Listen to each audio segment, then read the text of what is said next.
From a way off, she saw the movement of the dog and knew it was after something. The dog leaped in and out of the weeds, huffing and panting, running along the bank. When she was closer, she saw the gosling. She yelled at the dog. The gosling drifted to a submerged branch. She waded into the creek, and the dog followed. She yelled, and the dog turned and ran back up the bank. She captured the gosling and tucked it against her chest. The little bird gave a few hard nips on the soft fat of her arm, but she ignored it and climbed the bank, turning her back to the dog, who jumped up to get the bird. The gosling struggled, but she tightened her hold. The dog followed her at a distance before it turned and ran off. She opened the narrow gate and closed it behind her. The bird was warm and limp. Its head jostled as she walked over the uneven ground of the field. She wondered why it was alone. If the adult geese had been able, they would have fought off the dog, batting the air with strong wings, sticking out their narrow pink tongues and hissing and honking. She'd seen Canada geese at the creek before, and occasionally blue heron, with long legs, narrow head, and crest of feathers. With a free hand, she climbed where the fence was sturdiest, near a post, and swung her leg over. The wood sun warmed and splintery on her bare skin. The pasture was for horses, and the grass was short. She could see Zephyr's light shape under the lip of the barn's green tin roof. She cut through the middle of the field. The horse lifted his head and flicked his ears forward.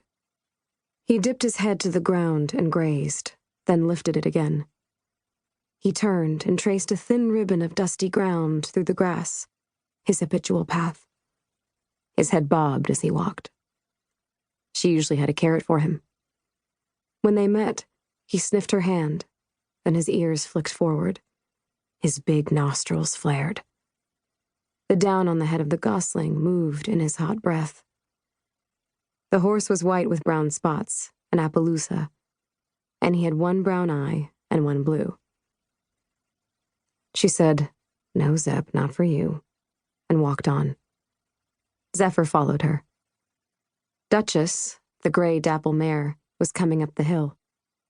At the fence, she let the two horses sniff the gosling, and then let herself out of the field and walked between the wheel ruts of a dirt track, past the paddock connected to the newer barn.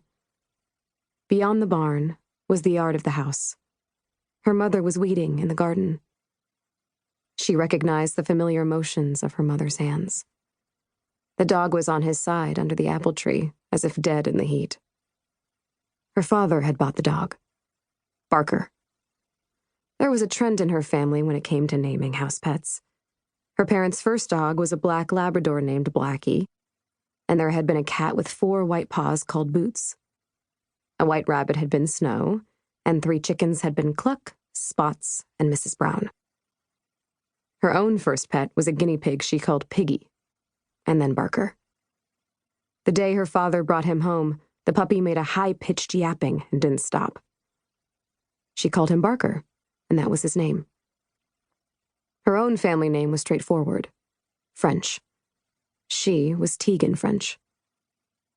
Whenever she had to give her name, she preemptively offered French like the language, to avoid having to say, "Yes, like French fries." There was also French's yellow mustard, but nobody said, "like the mustard." Teagan asked her father where their name came from, but he didn't have an answer, except that he said he was pretty sure his ancestors had been English. Robert French came out of the garage, his white crewneck undershirt smeared with grease. He wore worn blue jeans and a tatty leather belt, his weekend project clothes. During the week, his shirt would be clean and have a collar, his khakis would be creased, and his brown penny loafers would be spotless. His face was molded into a frown. He had obviously been trying to fix something. He seemed to like to try to fix things, even though it always made him angry in the end, or at the beginning, depending on how complicated the thing was. She guessed it was the lawnmower. She had heard him telling her mother that there was no point in buying a new one if the old one worked perfectly fine. It didn't work. He meant that he was going to make it work. If Teagan had not been holding her own small project in her hands, she would have avoided the garage altogether and joined her mother in the garden or slipped upstairs to her bedroom. Her father's face lifted to look at what she held.